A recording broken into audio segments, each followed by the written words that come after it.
अस्सलाम वालेकुम। Today we will start new unit that is current electricity. उसका पहला टॉपिक हम पढ़ेंगे इलेक्ट्रिक करंट।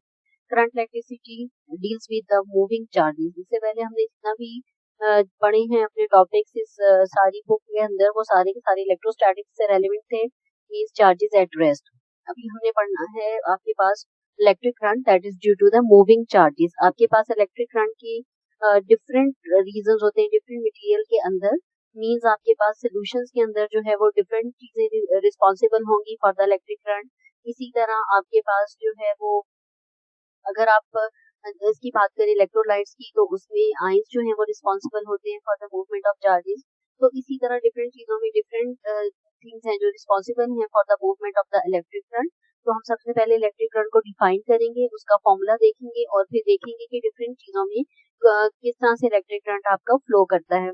और लास्ट में हम battery as a current source जो है उसे भी डिस्कस करेंगे। तो सबसे पहले हम डिफाइन करेंगे कि व्हाट इज इलेक्ट्रिक करंट। तो इलेक्ट्रिक करंट बहुत सिंपल है, it is the rate of flow of electric charge. Physics के अंदर रेट का वर्ड जहाँ पे भी आता है उसको हम बोलते हैं कि इट इज अ टाइम। तो आप इसे ये भी कह सकते हैं कि electric current is a charge per unit time, यानी कि flow of charge in a unit time आपका डिसाइड करता है कि इलेक्ट्रिक करंट कितना है। फॉर एग्जाम्पल, अगर 1 कूलम चार्ज है और 1 सेकेंड में वो through any cross sectional area move कर रहा है, तो करंट हमारा 1 एम्पियर होगा। एम्पियर इसका एसआई यूनिट है। तो सबसे पहले इसकी डेफिनेशन आई थिंक आपको क्लियर होगी कि आपके पास चार्ज पर यूनिट टाइम और rate of flow of electric charge through any cross sectional area is known as current. आपको पता है कि किसी भी कंडक्टर या वायर को आप लेते हैं, फॉर एग्जाम्पल यहाँ पर ये एक छोटी सी फिगर है, ये देखिए ये एक वायर है, इसका ये कुछ क्रॉस सेक्शनल एरिया शो किया हुआ है। तो इस क्रॉस सेक्शनल एरिया को जैसे ही आप कहीं से कोई एक्सटर्नल वोल्टेज देते हैं, कोई पुश देते हैं, जैसे इसके चार्जेस यानी कि इलेक्ट्रॉन्स अगर अलाइन हो जाते हैं, एक शेप में आ जाते हैं, तो ये चार्जेस कितने फ्लो करेंगे इस क्रॉस सेक्शनल एरिया में से 1 सेकंड में फ्लो कर कर इस सर्किट में मूव करेंगे। तो दैट इज बेसिकली करंट। तो आपका electric current charge per unit time होता है। और इसको यहाँ पर आपने इसकी ये फॉर्मूला भी इसी तरह एज इट इज हम लिख लेंगे, चार्ज ओवर टाइम। हमें पता है कि चार्ज को क्यू से हम रिप्रेजेंट करते हैं और टाइम को हम टी से रिप्रेजेंट करते हैं। तो इसका यूनिट जो है वो कैसे बनेगा, चार्ज का यूनिट मेन आपका एसआई यूनिट होता है कूलम, और टाइम का एसआई यूनिट है आपका सेकेंड। तो it will become coulomb per second. आपके पास ये क्या हो जाएगा, कूलम पर सेकेंड। और एसआई यूनिट में coulomb per second is equal two ampere होता है। तो इसका बेसिक यूनिट आपके करंट का क्या होता है, एम्पियर्स। तो आप कह सकते हो कि इफ आपके पास 1 coulomb charge pass through the cross sectional area, any cross sectional area in 1 second, then the current will be equal to 1 ampere. तो इसके जो स्मॉलर यूनिट हैं वो milli ampere and micro amperes हैं। मिली 10⁻³ से represent होता है और आपका माइक्रो 10⁻⁻6 से। ये तो था definition and formula of electric current.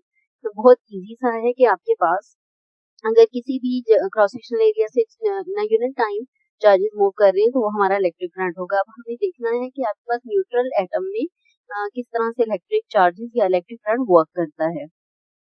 आपके जो न्यूट्रल एटम्स होते हैं उनमें आपको पता है कि किसी भी एटम के न्यूक्लियाई के अंदर न्यूट्रॉन, प्रोटॉन और बाहर उसके इलेक्ट्रॉन रिवॉल्व कर रहे होते हैं। तो आप अगर आप देखें कि आपके पास बहुत सी ऐसी चीजें जिनको हम टच करते हैं और हमें कोई भी करंट जो है वो फील नहीं होता, कोई शॉक हमें नहीं लगता। रीजन ये होता है कि number of electrons and number of protons inside different atoms बिल्कुल इक्वल होते हैं और वो एक दूसरे का इन्फ्लुएंस पॉजिटिव नेगेटिव होने की वजह से कैंसिल कर रही होती है। तो इस तरह से आपके पास जो न्यूट्रल एटम है उनमें आपके पास जो है इलेक्ट्रोस्टैटिक फोर्सेस को ओवरकम करना मुश्किल होता है। वो आपस में ही इलेक्ट्रॉन्स जो हैं वो न्यूक्लियाई के आपके पास प्रोटॉन्स जो हैं इनसाइड न्यूक्लियाई उनके साथ अट्रैक्शन करते रहते हैं, जिसकी वजह से आपके पास न्यूट्रल एटम्स में जो है वो इलेक्ट्रिक चार्ज जो होता है वो एक तरह से बाउंड होता है और वो अपना इसी तरह एक्ट नहीं कर रहा होता, इन्फ्लुएंस नहीं देता। तो सिमिलरली चार्जेस इन मेटल्स में क्या होता है कि मेटल्स में आपके पास इलेक्ट्रिक करंट के लिए free electrons are responsible. Metal आपके पास ऐसा स्ट्रक्चर है सॉलिड के अंदर जिनके पास उनके बाउंडेड इलेक्ट्रॉन्स के अलावा भी उनके पास बहुत सारे फ्री इलेक्ट्रॉन्स हैं जिनको वो ऑलवेज जो है they ready to share that electrons. उनके वो फ्री इलेक्ट्रॉन्स जो हैं वो रिस्पॉन्सिबल होते हैं। तो आपने हमेशा याद रखना है कि इनसाइड द मेटल्स करंट किस वजह से मूव करता है, due to the free electrons जो उसके अंदर here and there randomly move करते रहते हैं। और आप जैसे ही किसी भी मेटालिक थिंग को कोई बैटरी सोर्स देंगे तो उसके सारे के सारे इलेक्ट्रॉन अलाइन हो जाएंगे और चार्ज की फॉर्म में मूव करना शुरू कर देंगे। और इसी तरह अगर कोई सोल्यूशंस हैं, लिक्विड्स हैं, तो सोल्यूशंस के अंदर जहाँ पे मिक्सचर होता है वहाँ पे मोस्टली जो चार्जेस होते हैं वो पॉजिटिव भी हो सकते हैं, नेगेटिव भी हो सकते हैं।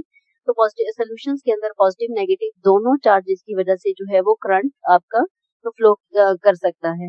आप किसी भी जो है वो एक्सटर्नल फील्ड, आपके कोई भी सोल्यूशन जो है अगर वो किसी भी एक्सटर्नल फील्ड को एक्सपोज होती है तो वो अपनी स्पेसिफिक डायरेक्शन में उसके चार्जेस सेटल हो जाते हैं और करंट की मूवमेंट जो है वो शुरू हो जाती है।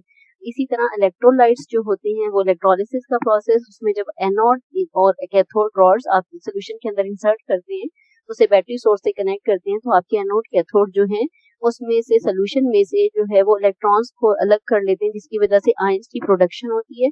तो आपके पास इसमें जो positive and negative ion generation होती है उसका flow inside the electrolyte solution of electrolyte में फ्लो ऑफ आयंस जो बाद में बन जाते हैं पॉजिटिव एंड नेगेटिव आयन, वो जैसे ही मूव करते हैं उनकी वजह से इलेक्ट्रिक करंट जो है वो मूव करता है।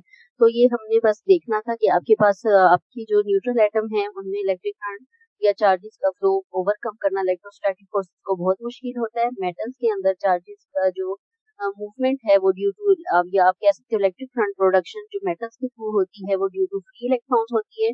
एंड सॉल्यूशंस या कोई भी लिक्विड्स है उनके अंदर पॉजिटिव नेगेटिव चार्जेस दोनों की फ्लो की वजह से इलेक्ट्रिक करंट मूव कर सकता है। और इलेक्ट्रोलिसिस के प्रोसेस में स्पेसिफिकली आयंस पॉजिटिव और negative they are responsible for the movement of electric current. और अब हम देखेंगे कि how battery can be act as a source of the current. तो आपके पास कोई भी अगर बैटरीज हैं जिनमें आपके पास आपने बहुत सारी बैटरीज आपके नॉन होंगे आपकी नॉलेज में, जैसे आप सेल को भी as a battery source use करते हैं, वो आपके पास केमिकल रिएक्शन के थ्रू एक आपके पास पॉजिटिव नेगेटिव टर्मिनल उसके ऊपर मार्क हुए होते हैं, उनको हम डिफरेंट सर्किट्स में अपने वॉल क्लॉक में वेरियस वॉचेज में सेल यूज करते हैं एज अ बैटरी सोर्स, तो वो उसको करंट प्रोवाइड करता है उसके सर्किट को। इसी तरह आपके पास डिफरेंट बैटरी सोर्सेज हैं, उनके अंदर केमिकल रिएक्शन के थ्रू क्या होता है कि आपके पॉजिटिव नेगेटिव आयन सेपरेट होकर एक पॉजिटिव एक तरफ इकट्ठे हो जाते हैं और इस वजह से हम उसके बाहर पॉजिटिव टर्मिनल मार्क कर देते हैं और नेगेटिव एक तरफ एक्यूमुलेट हो जाते हैं जहां पर हम नेगेटिव टर्मिनल मार्क कर देते हैं। अब जैसे ही किसी इलेक्ट्रिक सर्किट में ये इंसर्ट होती है तो जैसे यहाँ पर लैंप ऑन हुआ शो किया हुआ है, ये बेसिकली क्या होता है कि इसकी जो केमिकल एनर्जी कन्वर्ट हुई चार्जेस में, उन चार्जेस की फ्लो की वजह से ये लाइट एनर्जी में आपका कन्वर्जन होती है। लेकिन ये कैसे हो रही है कि जैसे ही आप इसे सर्किट में लगाते हैं पॉजिटिव टर्मिनल से आपके पास इस कंडक्टर के साथ कनेक्ट होते ही पॉजिटिव टर्मिनल से जो पॉजिटिव चार्जेस है वो एकदम रश आउट करते हैं और बाहर इलेक्ट्रॉन की तरफ अट्रैक्ट होते हैं, इलेक्ट्रॉन को अपनी तरफ अट्रैक्ट करते हैं। तो पॉजिटिव से जो एकदम करंट जनरेट होता है इनसाइड द सर्किट, वो उसकी डायरेक्शन ये इसलिए शो की हुई है कि वो कन्वेंशनल करंट होता है। Conventional current mean current due to the flow of positive charges. तो ये नेचुरल है कि अनलाइक चार्जेस एक दूसरे को अट्रैक्ट करती हैं, तो नेगेटिव टर्मिनल से ये जो यहाँ पे नेगेटिव टर्मिनल ऑफ बैटरी है ये कंडक्टर के इलेक्ट्रॉन को एकदम रिपेल करेगा और इन्हें इस डायरेक्शन में पुश कर देगा और ये यहाँ पर इस तरह मूव करना शुरू हो जाएंगे। और जैसे ही यहाँ आएंगे इसमें से फिलामेंट में से मूव करेंगे, लाइट में कन्वर्ट करेंगे इलेक्ट्रिकल एनर्जी को और बाकी के सर्किट में यू कंटिन्यू फ्लो करते रहेंगे। इनके इस कंटिन्यूस फ्लो की वजह से यहाँ पे आपके पास पॉजिटिव चार्जेस से इनका अट्रैक्शन होगा और पॉजिटिव चार्जेस की वजह से ये सारे अलाइन हो जाएंगे। इस तरह से ये पॉजिटिव टू नेगेटिव आपके पास इसका जो है अट्रैक्शन है पॉजिटिव नेगेटिव के बिटवीन, उसकी वजह से एक तो यहाँ पे कन्वेंशनल करंट सेटअप होगा, दूसरा current due to the flow of inside the conductor free electrons की वजह से होगा जो कि कन्वर्ट होगा into the electric potential energy. इस तरह से आपकी जो बैटरी सोर्सेज है वो भी as a current source use हो सकती हैं, जिनकी मैंने आपको एग्जांपल भी दी है, जैसे आपकी किसी भी वॉल क्लॉक सेल्स और इस तरह से। तो आई होप आपको लेक्चर समझ आया होगा। Thank you so much.